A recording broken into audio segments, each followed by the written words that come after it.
나는 고아로 자랐다. 엄마는 나를 버리고 떠났다. 그날 하늘에서도 눈물을 흘리듯 비가 조용히 내리고 있었다.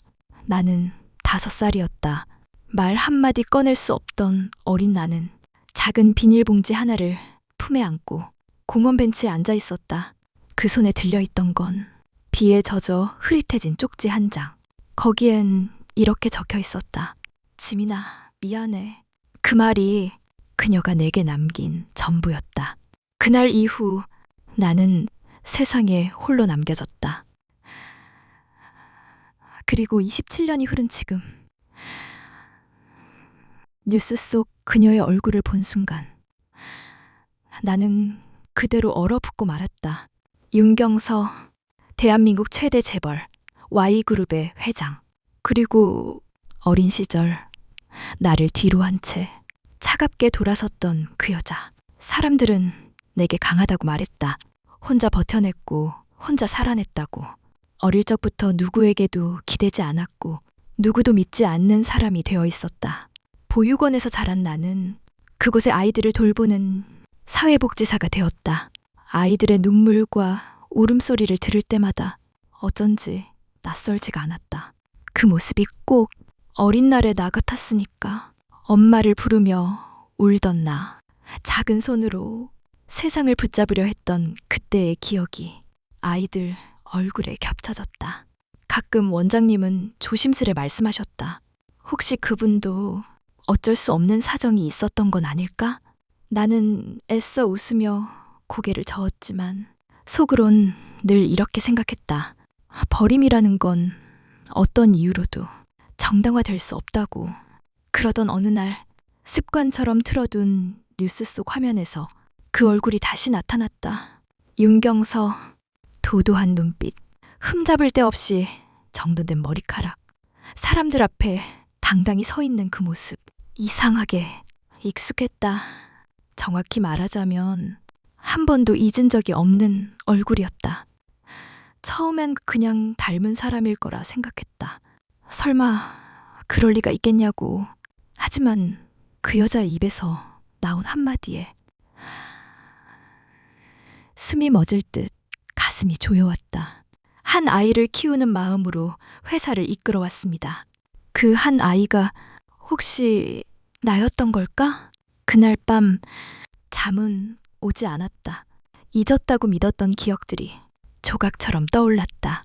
비에 젖어 축축했던 벤치, 조용히 등을 돌리던 어깨, 점점 멀어져 가던 뒷모습, 그리고 마지막으로 지민아, 미안해. 그 말이 적힌 쪽지, 그 필체가 화면 속 그녀의 이름 아래 자막과 겹쳐 보였다. 나는 그 순간 깨달았다. 지운 줄 알았던 얼굴, 잊은 줄 알았던 목소리, 모두 다 그녀를 보는 순간 그대로 되살아났다. 그녀가 내 엄마라는 확신은 논리가 아니라 몸이 먼저 알아챈 감각이었다. 그날 이후 나는 미친 듯이 그녀를 검색했다. 윤경서, Y그룹 회장, 냉정하고 완벽한 경영인. 하지만 어디에도 딸에 대한 정보는 없었다. 결혼과 이혼 기록은 있었지만 자녀에 대한 이야기는 흔적조차 남아있지 않았다. 마치 누군가 의도적으로 지워놓은 것처럼. 그러다 오래된 기사 하나가 눈에 들어왔다.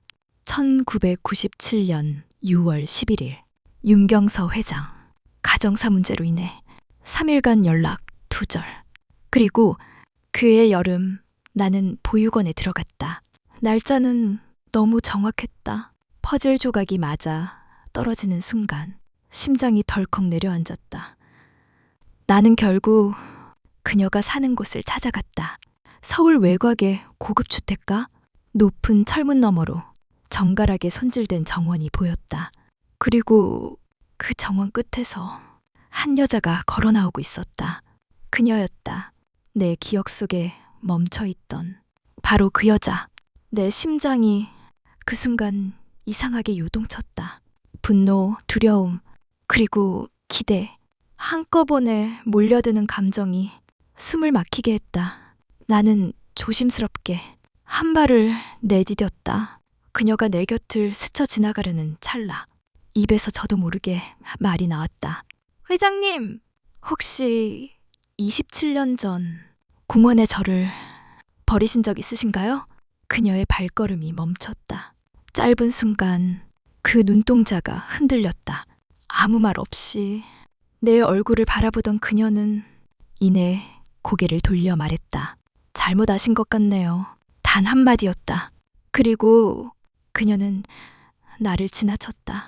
나는 그대로 굳어버렸다. 아무 말도, 아무 표정도 지을 수 없었다. 입술은 바짝 마르고 손끝은 떨렸다. 그게 전부였다. 아니, 그렇게 끝난 줄로만 알았다. 집으로 돌아오는 길, 나는 울지도 않았다.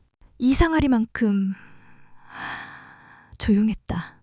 어릴 적 등을 돌리고 멀어지던 그녀의 뒷모습, 오늘 그 모습이 또 한 번 반복되었을 뿐이니까.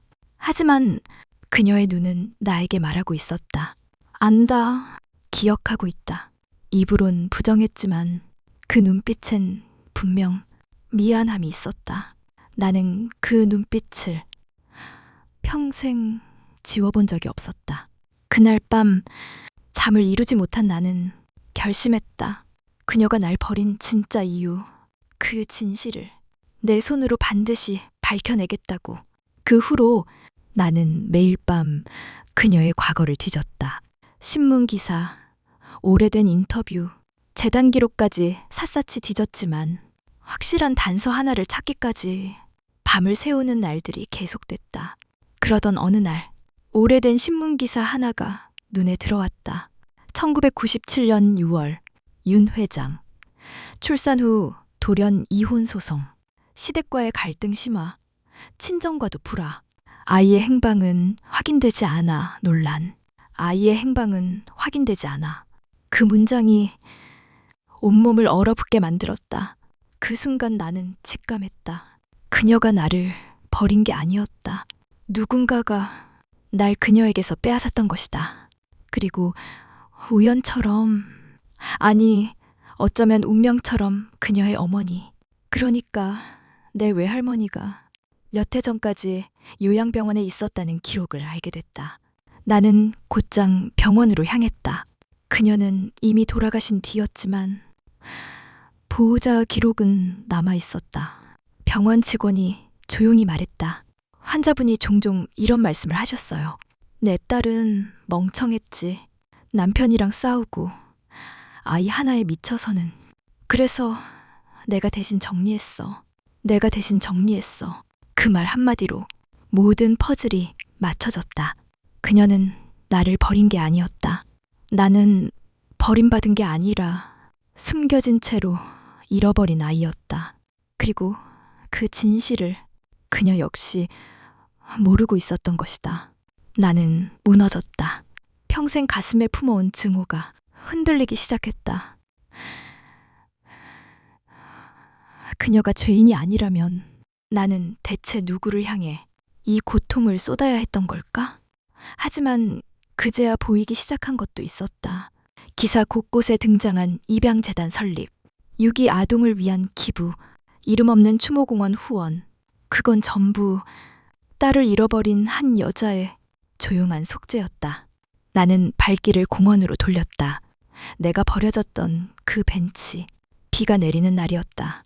그 자리에 앉아 나는 문득 이런 생각이 들었다.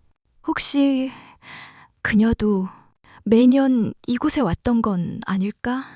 아무에게도 알리지 않고 그저 조용히 누구보다 간절한 마음으로 며칠 동안 나는 아무 말도 하지 못했다.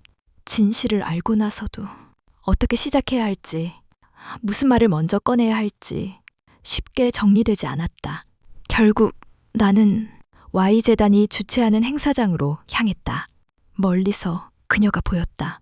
예전과 똑같은 단정한 모습. 하지만 가까이서 본 얼굴엔 어딘가 지친 기색이 묻어 있었다. 나는 천천히 걸어가 조심스레 입을 열었다. 그날 저 기억하세요? 그녀가 아주 천천히 고개를 들었다. 눈이 마주쳤다. 그 순간 나는 알 수 있었다. 그녀 역시 기억하고 있었다는 걸. 27년 동안 그녀가 말했다.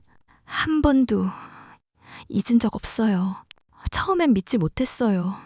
당신이 살아있다는 것도, 그리고 이렇게 내 앞에 있다는 것도. 그녀의 손이 살짝 떨리고 있었다. 그리고 나도 모르게 눈가가 젖기 시작했다. 울고 싶지 않았는데 참을 수 없었다. 그녀가 말했다. 그날 이후 매년 그 벤치에 갔어요. 혹시라도 너를 다시 마주칠 수 있을까 싶어서. 하지만 한 번도, 정말 단 한 번도 당신을 만날 수 없었어요.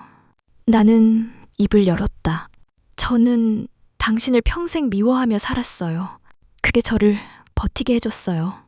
당신이 나를 버렸다는 그 믿음이 저를 지탱해 줬거든요. 그게 제 전부였어요. 그녀는 아무 말 없이 내 손을 잡았다. 처음 느껴보는 온기였다. 따뜻하고 낯설고 조금은 무서웠다. 그리고 그날 그녀는 조용히 말했다. 나는 지금 많이 아파요. 시간이 얼마 남지 않았어요. 그 말은 잔인하리만큼 짧고 아프도록 담담했다. 나는 아무 말도 하지 못한 채 고개를 끄덕였다. 그리고 처음으로 그녀를 안아주었다. 얼마나 시간이 흘렀는지 모르겠다. 그녀는 내 품에서 가만히 아무 말 없이 머물렀다.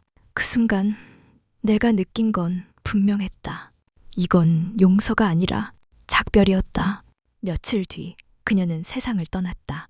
아무도 모르게 화려한 기사도 장례식도 없이 그녀의 뜻이었다. 나를 기억하는 단 한 사람에게만 작은 꽃 한 송이로 인사를 남기고 싶다.